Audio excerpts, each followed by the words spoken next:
Je vais essayer là de vous parler de ces notions de guerre à la drogue et de voir exactement comment elles se déclinent nommément du point de vue des gens qui la font, la guerre. Alors il y a les policiers effectivement, mais on va voir si d'autres gens la font, c'est-à-dire les gens qui consomment des drogues, puisque une guerre ça oppose des belligérants, et donc on peut essayer de penser quels sont les camps qui sont aux prises, et aussi de voir la différence entre la notion de guerre à la drogue telle qu'elle est située aux États-Unis et comment cette notion est déclinée en France, hein, puisque je pense que c'est pas exactement les mêmes rapports. Alors, c'est une guerre aux minorités, on va le voir au départ lorsqu'elle est pensée par Nixon, mais on va voir aussi comment cette guerre est une guerre faite à la jeunesse, et plus globalement une guerre à nos concitoyens, comme l'a dit le président Obama, ou en tout cas on le fait dire au président Obama. Next one, please. Voilà. Alors on commence par l'ami John Mordaunt, qui est mort il y a quelques années, donc qui était un drug user activiste, donc c'est mieux en anglais, un drug user activiste, donc plutôt qu'activiste usager de drogue, et qui le premier a dit cette phrase-là, la guerre à la drogue est une guerre faite contre les usagers, et qui m'avait frappé, moi, la première fois que je l'ai entendu, parce qu'effectivement, ce mot de guerre à la drogue qui est utilisé par les Américains dans un sens prohibitionniste en disant que c'est bien de faire la guerre aux dealers, on voit bien quand il est traduit en français, ça nous semble déjà beaucoup moins évident. Pourquoi une guerre et pourquoi parler de ce niveau de violence? La suivante. Ah oui, l'ami Keith Richards. Il a une drôle de tête là parce que normalement la photo est plus petite. Hein, mais lui il dit soyons très clairs, hein, j'ai pas un problème de drogue, j'ai un problème de police. Et donc on va voir à quel point, même s'il est en pré-retraite, ça illustre la question de la guerre qui est faite à la jeunesse. Hein. La suivante. Ah, notre ami Obama. La guerre à la drogue est une guerre livrée contre nos concitoyens.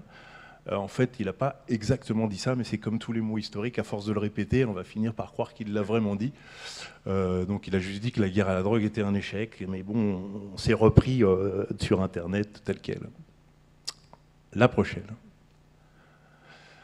Alors, War on Drugs, effectivement la déclaration de guerre. Donc comme tu l'as dit Olivier, Richard Nixon prononce War on Drugs lors d'une conférence de presse. D'abord en 69, on l'oublie, avec une conférence qui était télévisée, et en fait ça voulait dire la menace que les Noirs font peser sur les Blancs. Hein. Mais ça c'est le contexte américain, c'est-à-dire quand ils disent guerre à la drogue, ennemi numéro 1, dans l'esprit de la majorité blanche, c'est on va se protéger de ces Noirs qui nous agressent parce qu'ils sont tous junkies.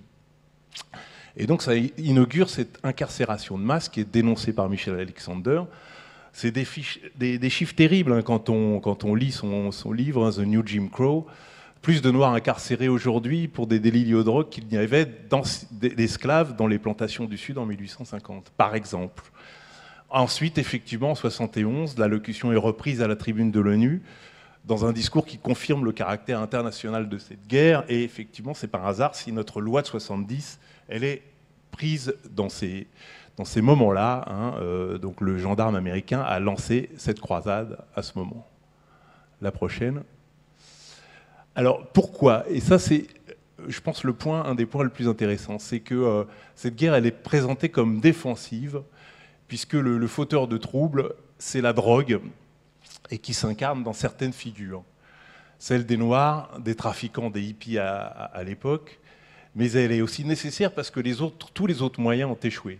La psychiatrie, la pharmacopée, la religion, tout ce qui servait à lutter contre la drogue à l'époque a échoué.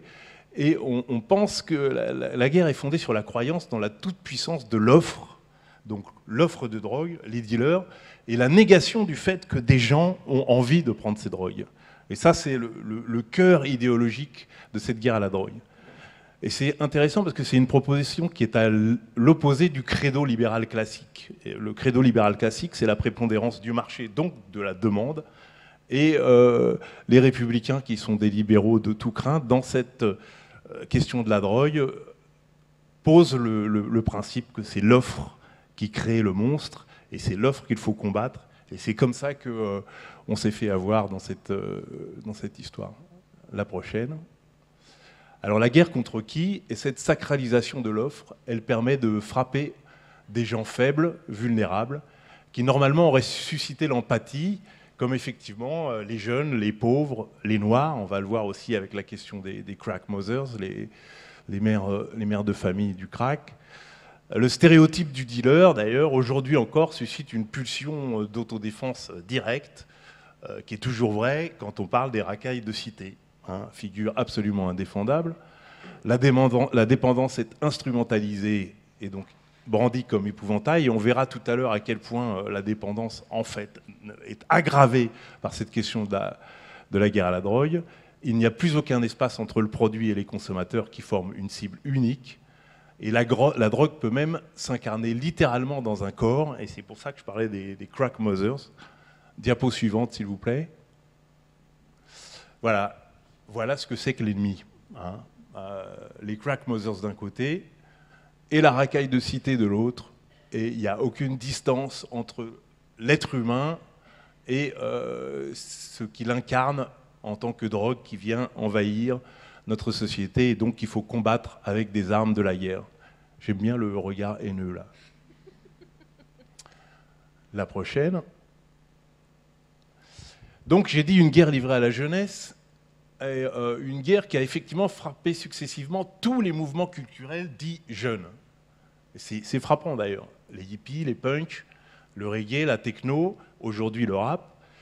Et les paradoxes de cette guerre à la drogue, c'est qu'en même temps, on est dans une société du jeunisme où, vous le savez tous, il vaut mieux être jeune que vieux, c'est le triomphe de la jeunesse. Et en fait, la guerre à la drogue est une guerre livrée aux jeunes depuis plusieurs générations. Donc on a d'un côté le libéralisme triomphant qui s'affiche avec une guerre qui est livrée aux consommateurs, et en même temps, cette guerre qui est livrée à la jeunesse. Donc on voit bien que cette guerre, elle permet de s'affranchir de toutes les valeurs affichées par la démocratie, à commencer par la liberté individuelle, et c'est peut-être pour ça d'ailleurs que c'est aux États-Unis que les choses vont basculer le plus vite, parce que pour eux, la liberté individuelle, c'est pas seulement un mot, c'est le fondement de leur société, et on se fiche aussi de la protection des faibles et des minorités. On va voir à quel point, d'ailleurs, la guerre à la drogue s'acharne sur les plus vulnérables des consommateurs. Et une chose intéressante aussi, la guerre à la drogue culpabilise les victimes qui, au fond, toutes savent qu'au fond, le problème de la drogue, c'est que c'est bon. Et donc, quand on sait ça, on sait qu'on en a pris volontairement, et donc on se sent coupable. La prochaine.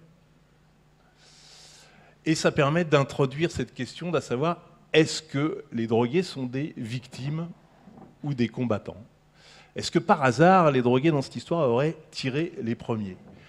Si on reprend l'idée que je défendais de la surdétermination officielle de l'offre de drogue, il y a un non-dit quand même, c'est que tous ces gens dont j'ai parlé, les hippies, les punks, les rêveurs, les rappeurs, ils veulent tous des drogues. Et puis ils les veulent maintenant. Et ils veulent en consommer et ils savent que pour ça, il faut s'abstraire de ce mythe de l'offre comme origine de la guerre. Les drogués, en fait, sont aussi des combattants et pas seulement des victimes. Et dans ces cas-là, les lois antidrogue, ça a plus effet de chiffon rouge qu'autre chose, puisque de toute façon, les consommateurs sont déterminés à consommer coûte que coûte. Donc chaque pétard allumé, on peut imaginer que c'est aussi une transgression et une violence qui répond à la violence. Et effectivement, lorsqu'on est usager inséré et qu'on fait un sniff de coke, je ne sais pas moi, à l'Assemblée nationale par exemple, on peut toujours avoir ce petit sentiment de jubilation qu'a l'espion nord-coréen, par exemple. Donc on est aussi, quand on est consommateur, dans une problématique de combat. Le secret de tout ça, c'est que nous prenons des drogues parce que nous décidons d'en prendre. Et c'est un secret bien gardé parce qu'effectivement, il prospère sur la culpabilité dont j'ai parlé tout à l'heure. Tous les usagers le savent, notamment ceux qui sont insérés socialement, et plus spécialement eux, ils n'ont qu'une seule trouille, c'est d'être obligés de parler publiquement de sa consommation en disant « je » et d'être associé à ce groupe abominable qui s'appelle les toxicomanes. La prochaine. Et donc, à partir de là, on voit bien comment cette culpabilité est une matrice de la collaboration. La collaboration avec un K, hein, bien sûr, celle qu'on aime bien faire en France. La guerre à la drogue, c'est la culpabilité collective des flics, des parents, des consommateurs, des politiques. Tout le monde, en fait, connaît ce secret. Tout le monde sait qu'au fond, les drogues, on en prend parce qu'on en veut et qu'on les veut maintenant. Mais à chaque fois, ça arrange tout le monde, finalement, ce consensus de dire c'est pas de notre faute, c'est de la faute du monstre, la drogue. Et d'où la grande popularité de la figure du RIAB. En gros, un résistant qui est passé à la collaboration, vindicatif parce que culpabilisé, et surtout hanté par la faute. L'ancien drogué repenti, qui milite pour la guerre à la drogue, et c'est une figure, hélas, très commune, veut s'absoudre de toute faute en s'abritant derrière ce fameux mythe de la dépendance. Et c'est ça qui est plus terrible dans cette histoire, c'est que la dépendance, c'est une histoire sérieuse, mais lorsque c'est érigé en mythe politique, on voit bien qu'on va voir plutôt que la guerre à la drogue, elle nourrit la dépendance plutôt que de lutter contre. La prochaine. Alors oui, la dépendance, l'objet paradoxal oublié de toute cette histoire. Et c'est en ça peut-être que la guerre à la drogue est la plus monstrueuse, puisqu'elle est livrée officiellement pour protéger le monde de la dépendance. Or, elle frappe les dépendants beaucoup plus cruellement que les simples usagers. La très grande majorité des consommateurs sont récréatifs, nous le savons. Les gens qui s'occupent de ces questions le savent. Mais le système s'acharne sur les plus pauvres, sur les plus vulnérables, qui sont souvent les mêmes. Le fameux triptyque usage, abus et dépendance est piétiné par la guerre à la drogue qui le refuse absolument. Elle érige la dépendance en mythe politique, alors que la dépendance, c'est une réalité. C'est une réalité sanitaire, c'est une blessure de la vie, et on voit bien comment la métaphore de la guerre là prend aussi tout son sens, c'est que les blessures de la vie, lorsqu'on est dans un phénomène de feu collectif, elles sont effacées comme dans toutes les guerres.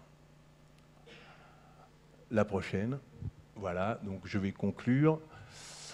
La guerre à la drogue est historiquement datée, on l'a dit, avec des buts de guerre clairement affichés. C'est bien une guerre déclarée aux personnes qui consomment des drogues, comme le disait John Mordant.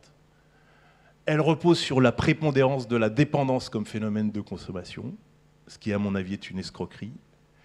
Et elle bénéficie de la complicité passive de la majorité des consommateurs qui craignent par-dessus tout d'être pris dans ces lois de proscription liées au statut de toxicomane, qui est quand même le statut le plus en plus abominable. Elle repose sur plusieurs mensonges. D'abord, elle prétend protéger les jeunes, alors qu'elle est en fait dirigée contre la jeunesse, car la plus grande majorité des gens qui achètent, qui vendent, qui partagent des drogues sont des jeunes. Elle dénie à ses victimes le rôle de combattants en présentant qu'ils sont tous des esclaves du produit. Elle prétend lutter contre la dépendance, mais en fait, ces armées s'acharnent sur les plus vulnérables des usagers, c'est-à-dire sur les dépendants. La guerre à la drogue repose donc sur une fiction, le combat contre la drogue, qui est un fantasme social, et ce fantasme, il en rappelle beaucoup d'autres, celui du nationalisme ou celui de la supériorité raciale, qui était à l'œuvre dans les autres conflits. Merci.